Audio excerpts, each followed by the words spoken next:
Hi, I'm Tim Voss. I'm the director of the School of Journalism at Michigan State University. I also chair the Michigan Journalism Hall of Fame Committee. Welcome to this celebration of the lives and work of 6 great Michigan journalists and 6 careers worth of great journalism. We're here to induct the 2020 class to the Hall of Fame. The Hall of Fame in its current iteration since 1985 has been inducting journalists to the Hall in a big public event. We can't do that because of the pandemic. Nevertheless, we are here to celebrate the lives of these journalists in this virtual event. Angelo Henderson wanted to be a lawyer until he took part in the National High School Institute's summer program for journalists at Northwestern University back in 1978. That led to a journalism degree from his home state at the University of Kentucky, and that launched a 30-year career in journalism that took him from Florida to Kentucky, then from the Detroit News to the Wall Street Journal. It's at the Wall Street Journal where he earned one of journalism's highest awards, the Pulitzer Prize for Crime Scene, a story that detailed a robbery at a Detroit pharmacy and its aftermath. Columbia University called him one of the nation's best reporters on issues of race and ethnicity. Henderson returned to the Detroit News and later transitioned to radio, where his show, Your Voice with Angelo Henderson, ran for about a decade before he passed away in 2014. Besides his Pulitzer Prize, he has been honored by the University of Kentucky with a scholarship and lecture series in his name, as well as an induction into its Alumni Hall of Fame. Here to speak on his behalf is his son, Grant Henderson. Legendary, revolutionary, a one-of-one writer, a renowned reporter, humanitarian, man of God, a family man, visionary. Who would have thought the young, bright-eyed reporter who was told, maybe you should consider a career change from his very first business editor, will go on to win the most prized award in journalism? When we talk about defying the odds, overcoming obstacles, and going against the grain in the name of great journalism, only one name comes to mind, and that's Angelo B. Henderson. My name is Grant Henderson, son of Angelo B. Henderson, and I am more than honored to make this acceptance speech in his honor. Since this is the Michigan Journalism Hall of Fame, I'd like to speak on my father as a journalist. My dad was a very intriguing reporter, to say the least. He had a real quirky way of figuring out what his story ideas would be, from urban kidnapping to the crack epidemic, his Pulitzer Prize winning story about a failed pharmaceutical robbery, and many other unique stories that didn't just cover, but also impacted culture. In all of his writings, he made us feel every single feeling. He really brought us to the core of all of his content. His writing has been compared to names such as Ernest Hemingway from Collegiate Scholars, doing whatever he could to get the story, even putting his life on the line numerous times. But above all else, he used his platform and his journalism to give a voice to the voiceless, to give the oppressed an opportunity. A rare form of storytelling that didn't demonize the typical party and praise the other, but a comprehensive form of reporting that imparted empathy and ultimately humanized both sides. I know a lot of people have stories of how great of a journalist my dad was, but I like to talk about the man that I know. My dad was the life of the party. He had a commanding presence anytime he walked in a room, the type that demanded attention and respect without him having to utter a word. You would have thought he was born and raised in the city of Detroit, the way he was plugged in and how much the city embraced him. This man literally knew everyone and literally was everywhere. You could catch him in the morning with somebody like T.I., going to his radio show, starting it off with Young Jeezy, then sliding across town to lead a revival that evening, and somehow, some way still make it to a Jay-Z concert later that night. As cool as all of that is, the things that stick with me most are the things that he taught me, which was the importance of always giving back, always taking care of your family, sacrificing for the greater good, and keeping God first. With selfless efforts like co-founding the Detroit 300, to his many ministries dedicated to providing resources to those that needed it most, I was able to witness a real-life superhero. He took the phrase, "we are one," incredibly literal, so much so that his reputation of being known as a man of the people ended up matching his reputation as a renowned journalist. Channel 7 Detroit News said, "My dad will be remembered as a man of faith with works, and his work will carry on and our community will be made better. I hope to one day be a quarter of the man that he was and leave a fifth of the legacy that he left. Thank you for inducting my father, Angelo B. Henderson, into the Michigan Journalism Hall of Fame." My dad's whole platform was directed towards using his voice to empower his community. So I have to ask, how will you use your voice to empower yours? Thank you.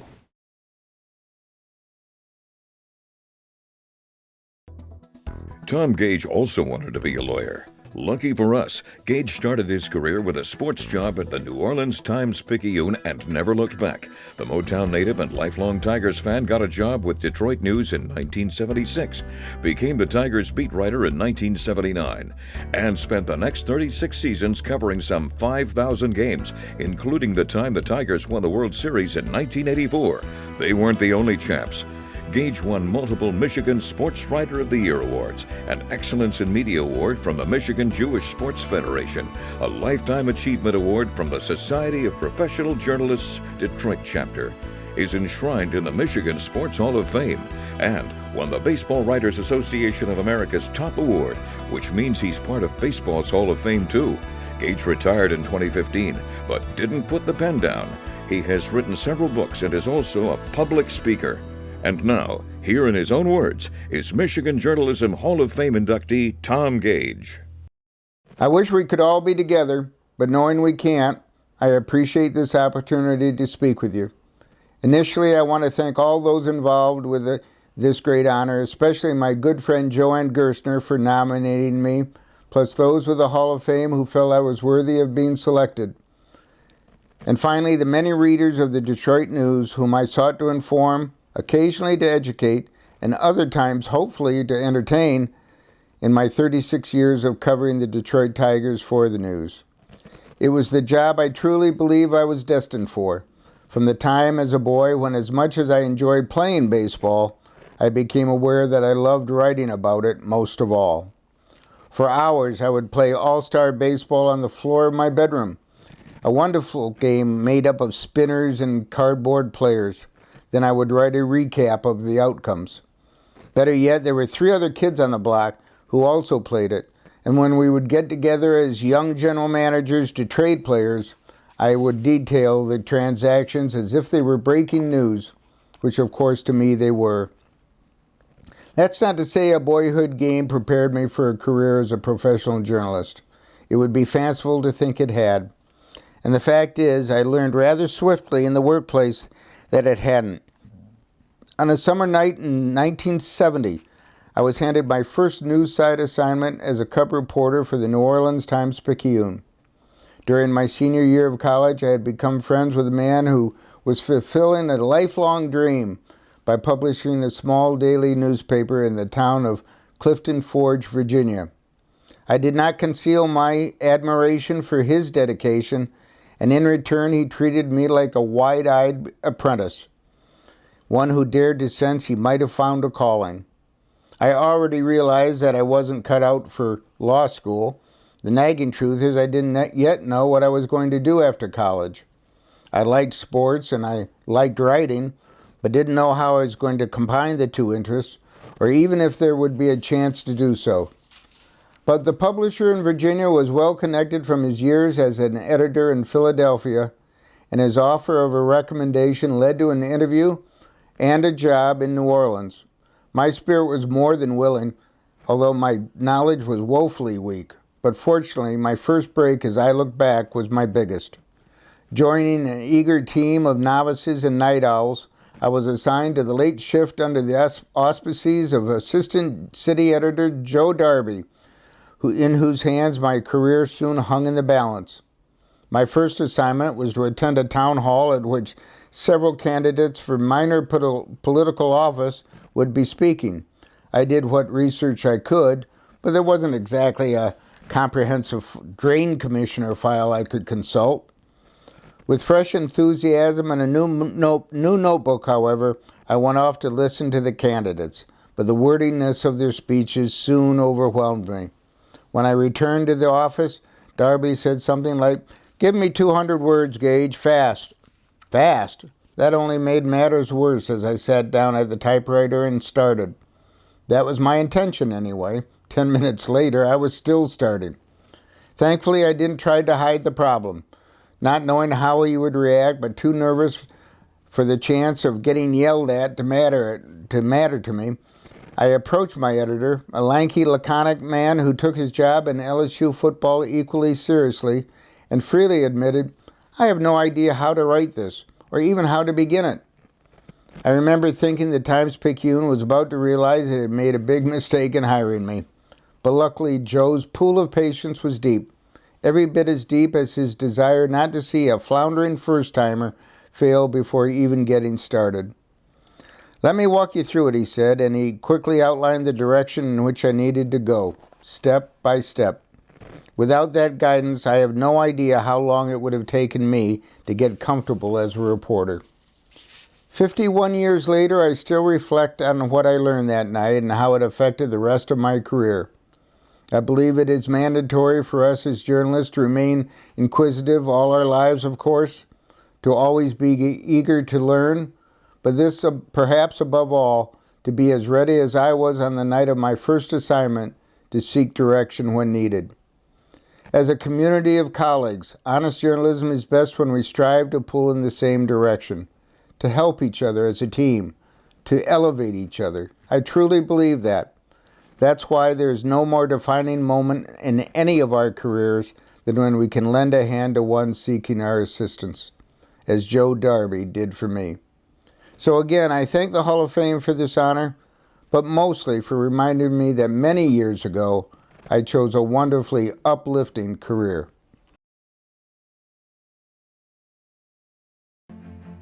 Arthur Horwitz has dedicated some 50 years of his life to journalism. He started as a copy boy at the New Haven Journal-Courier in 1970, before ever graduating from the University of Connecticut. He remained there first as a reporter for the New Haven Register, then as a graduate student at Yale, where he earned a master's in management. Horwitz then worked at the Baltimore Sun before moving to Michigan and joining the Detroit Jewish News in 1986. But Horwitz isn't just a publisher and a writer. He served as a board member and eventual chair of the Michigan Civil Rights Commission and Detroit Public Television. He's also the founder or co-founder of the Black Jewish Forum.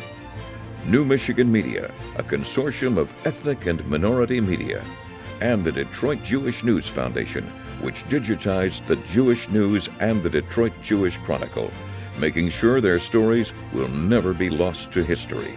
Ladies and gentlemen, Arthur Horwitz.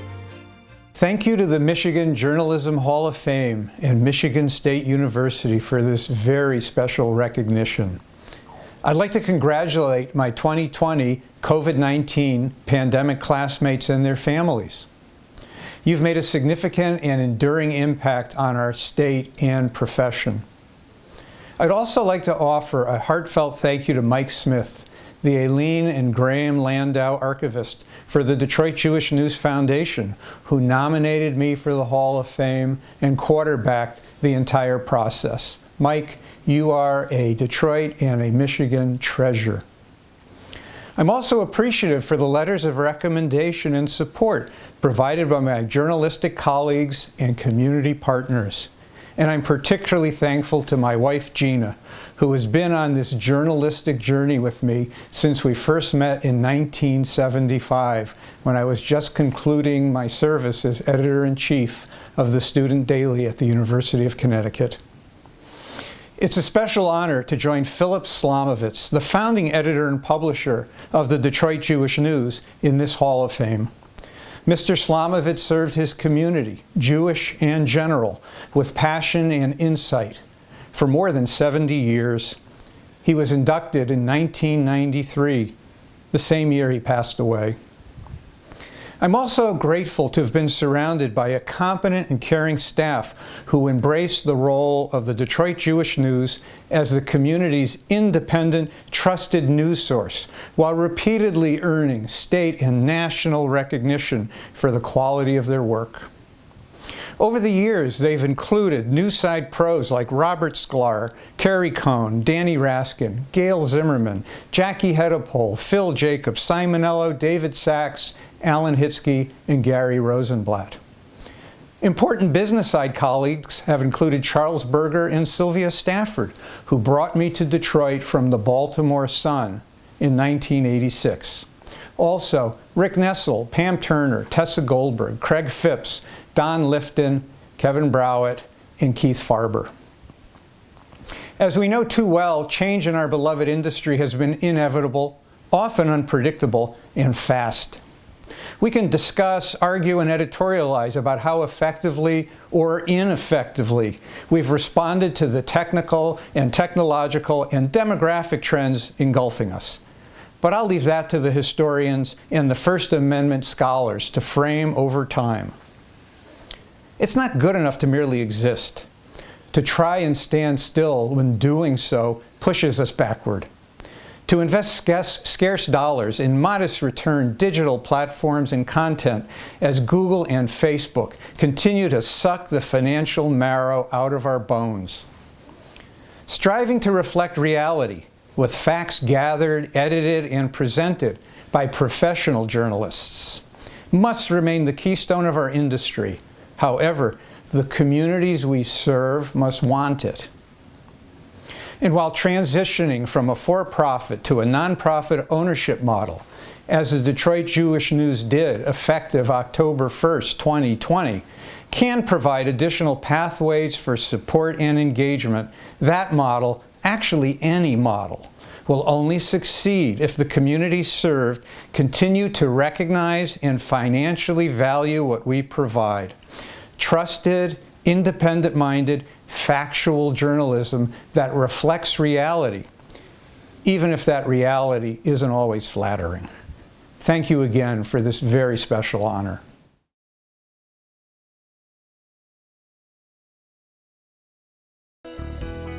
Mike Lloyd was one of the youngest newspaper editors in the nation when he took the helm of the Grand Rapids Press.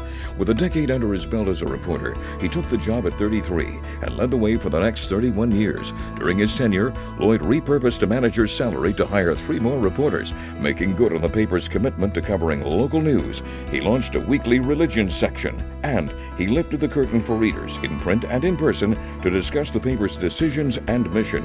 Under his leadership, the Grand Rapids Press won the Michigan Press Association's Award for General Excellence 7 times. But more importantly, he took various local governments to court more than a dozen times, setting precedents for the Open Meetings and Freedom of Information Acts that remain important to Michigan journalists today. Lloyd was also recognized with an honorary doctorate by Grand Valley State University for his service to the greater Grand Rapids community.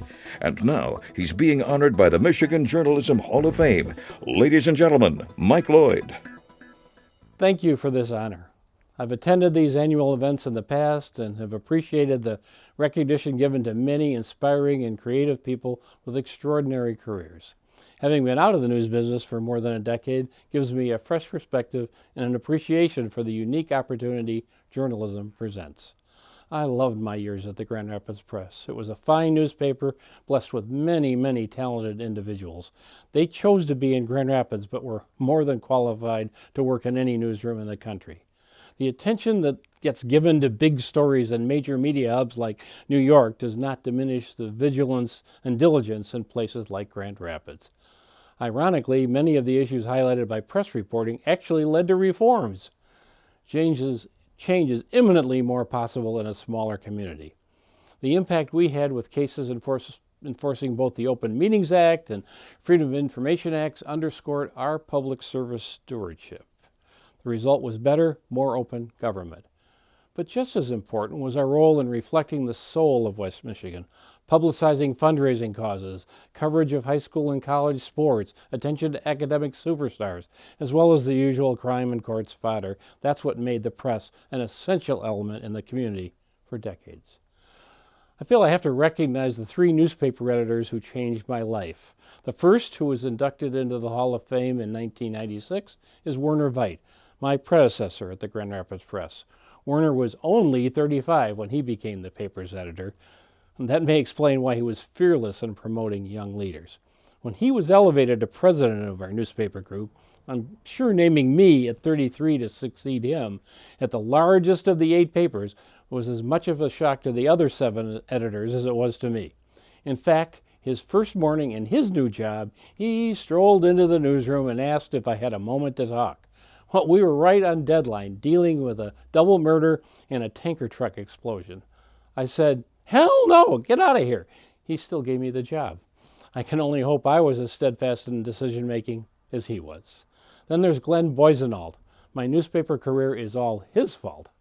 I'd gone to the University of Missouri Journalism School to pursue a career in advertising. Spring of my junior year, Mr. Boisenhold, then the editor of the Saginaw News, was on campus recruiting, and I snatched an appointment slot. Boisenhold immediately scowled at my resume. He was looking only for graduating seniors, as the sign-up sheet had said, and for reporters too, not ad salesmen. Maybe he saw the stricken look on my face. I don't know. He interviewed me anyway and offered me a summer job as a reporter. Inadvertently, I had stumbled into telling stories, not selling them. The teen girl honored to be Gratiot County Bean Queen, a Rotary luncheon speaker on Machu Picchu, a blind man raising money for the impaired sight program at the Saginaw Y. It was intoxicating. Each person I wrote about was thrilled, but no more than I was, to see my work in print. Back at Mizzou, I added the courses to become a double major, advertising and news, but my future would be all in news. The third editor, Thomas Duffy, taught feature writing. On the first day of his class, he opened the city phone book, remember those? And randomly assigned a name to each of us from whatever page his finger landed on. By next class session, your assignment was to come back with a story, because every person has a story. As we learned, so is their address, in case your person wasn't home. And if you came back to class with a blank sheet, you were out of his class. I saw it happen. I must also thank Joe Crawford, my longtime Opinion Pages editor, who maintained our editorial page integrity and gave our paper a rich, eloquent voice of principle and truth. He nominated me for this wonderful honor. Thank you, Joe. To me, journalism wasn't a job, but a calling. News stories produce the nuanced complexities of truth, often in very mundane slices. The narrative of humanity unfolds unevenly and unpredictably, but with endless opportunities to voice the aspirations of justice while illuminating the darkness yet to be conquered. You make sure there are plenty of profiles of Eagle Scouts and spelling bee champs to counterbalance all those stories on varsity sports stars. And I have seen the grace that words of empathy in an obituary can bring to a grieving family, and the buoyant power of community dollars given to a cause because of the inspiring words on a page deep into a paper that tomorrow will wrap garbage. Yeah, it's humbling to know that more people read the Meijer, Costco, and Walmart ads than anything but the headline of an investigative scoop. But few things are as inspiring as seeing your words change the course of events and lives. I am grateful for every day I had in the business. Thank you for honoring that.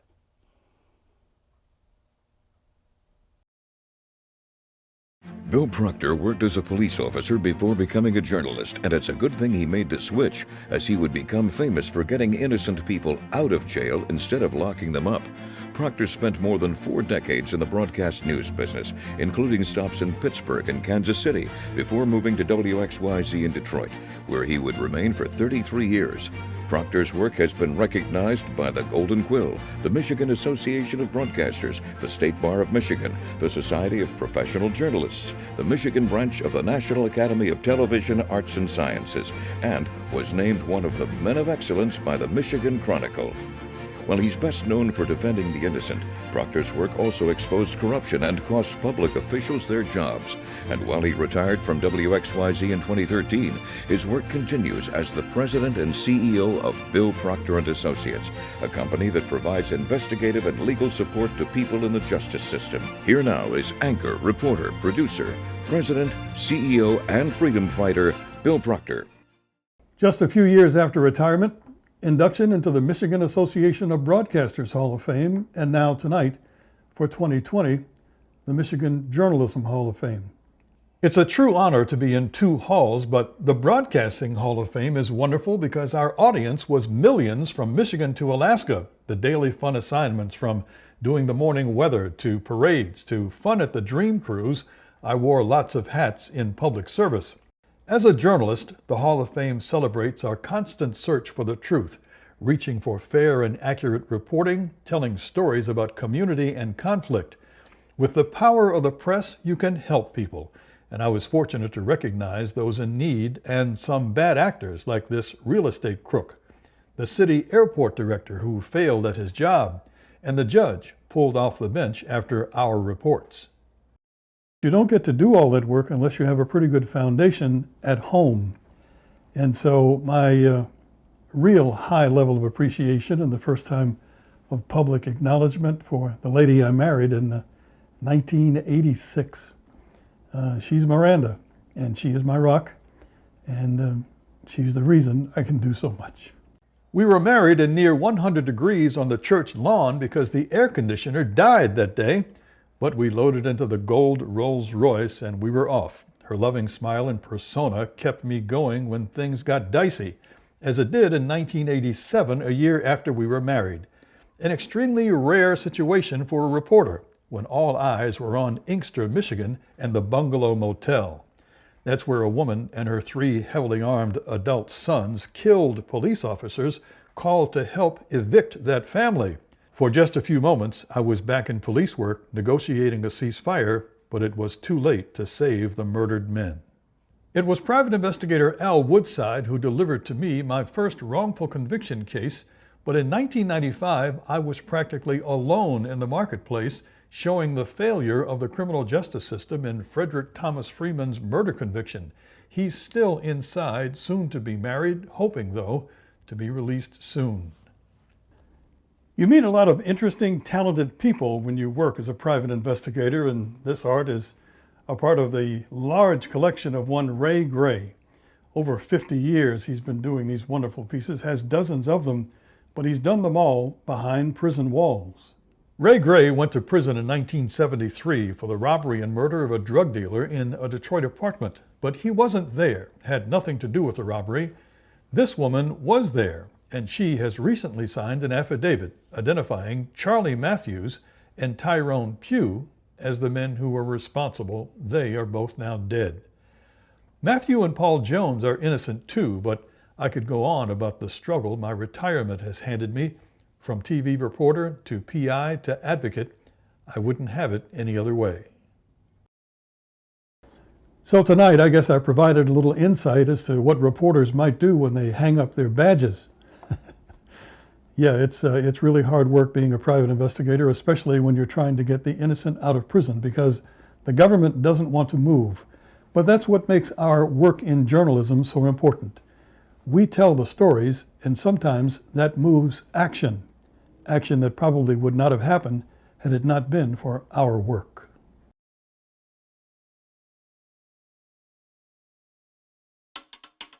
Some might say Mark Stryker's writing has a lyrical quality, fitting for a man who spent decades writing about classical music, the opera, and of course jazz. Stryker got his start at the South Bend Tribune and also worked at the Dayton Daily News before joining the staff of the Detroit Free Press.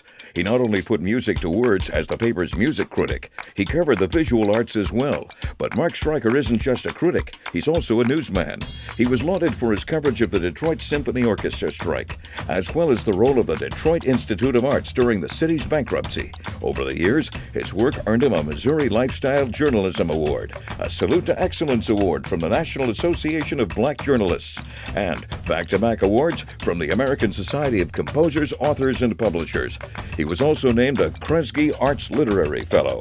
And after leaving the Free Press in 2016, his book Jazz from Detroit was named the Jazz Book of the Year by the Jazz Times Critics Poll and the Jazz Journalists Association. Ladies and gentlemen, Mark Stryker.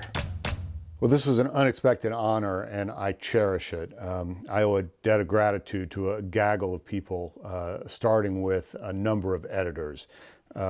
You know, a writer has no better friend than a great editor and no worse enemy than a bad editor. And I've been blessed with several great editors throughout my career, starting with Dan Corman at the South Bend Tribune, and then Christine Ledbetter at the Dayton Daily News, and then Chris again at the Detroit Free Press, and then Amy Culbertson at the Detroit Free Press, and then finally Steve Byrne, who was my direct supervisor for the last 13 years of my career at the paper.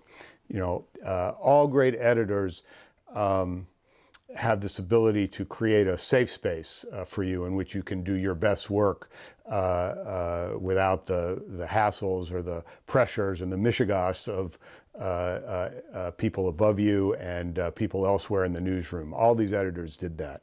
But otherwise, editors can be great at different things. Some are really good line editors, some are great with ideas and planning, some are good therapists, some are great advocates for you in the newsroom. Steve Byrne was really good at all of those things. He was the best all-around editor I ever worked with, and we had the best kind of relationship, professional relationship based on mutual trust and respect. I also want to give shout outs here to the photo staff of the Detroit Free Press, which remains among the best in the business, and the copy desk at the paper, the unsung heroes of any newspaper who saved my ass many, many times. So I'm grateful for that. And I want to single out also my wife, Candace Stewart.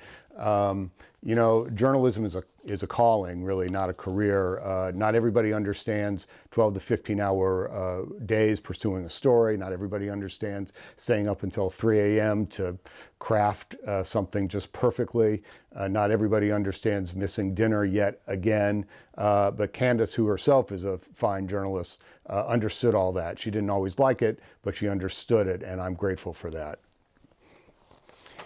Finally, I just want to say a couple of things about arts journalism.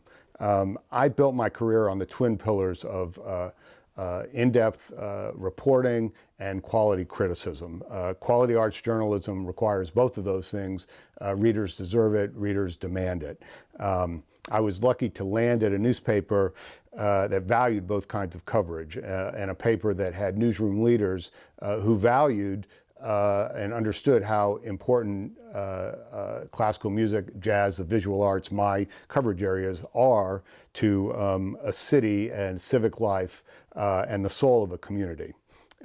Now, I know these are difficult days in our industry, but it's been disheartening for me to watch arts journalism being decimated across the country. Now, I can make the argument for arts journalism from a lot of angles. Arts and culture are a $14 billion industry in Michigan. The arts employ more than 100,000 people in the state. Arts news is local news, and the arts define a community as powerfully as business, politics, or sports. And we all know that creating a sense of place is among the most effective tools we have in attracting and retaining readers. We know that the arts are a passion topic, every bit as much as sports, and that arts consumers are among the most loyal and passionate subscribers and readers. Culture is about who we are, how we live. The arts move us, they teach us, they enrage us, they educate us, they entertain us, and readers want sophisticated guidance. And if we don't give it to them, and newspapers are going to go, and they have gone elsewhere to get it. You know, when I think about the most important stories that I covered in my time at the Detroit Free Press, the one that immediately comes to mind is the bankruptcy of the city of Detroit. Now, here was a story of the most complicated kind with the highest imaginable stakes for our community. And and I'm just so proud of the work that my colleagues and I at the paper did on this story. And as many of you know, the Detroit Institute of Arts ended up being critical to that story, at the actual sort of crux upon which the legal resolution of the bankruptcy took place.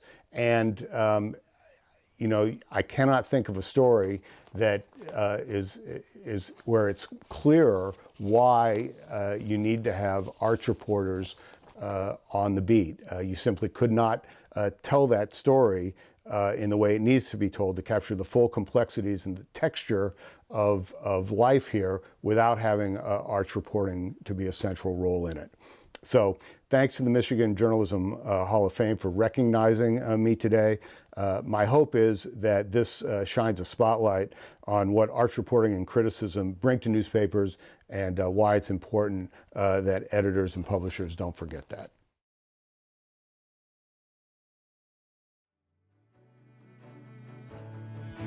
Thanks for joining us, marking the careers of these 6 great Michigan journalists. Here's a few people I'd like to thank.